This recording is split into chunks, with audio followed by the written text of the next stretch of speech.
A floppy disk is a double-sided 5 1/4 floppy disk, specially modified so that the two sides can be used independently, but not simultaneously, in single-sided drives.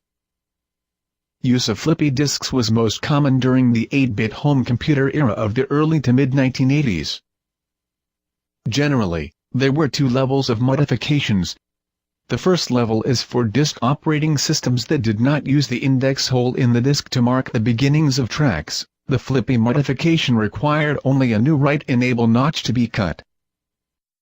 The second level, which is what you'll see in this demonstration, is for disk operating systems that did use index sync. A second index hole window had to be punched in both sides of the jacket, and for hard sectored formats, an additional window must be punched for the sector holes.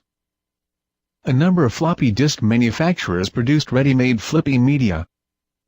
As the cost of media went down, and double-sided drives became the standard, Flippies became obsolete.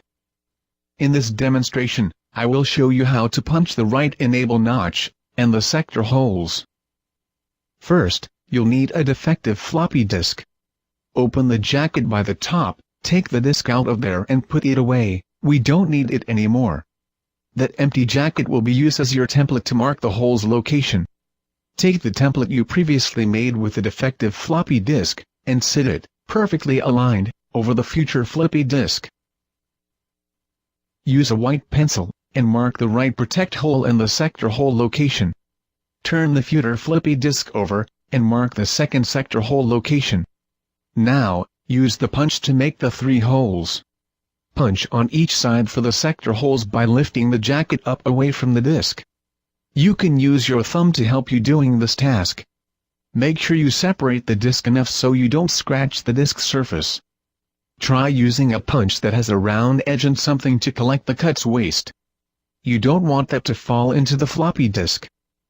As well, make sure the round edge is facing down. Finally, punch the write protect hole. That's it, you now have a Flippy. Now you can use both sides by turning it over.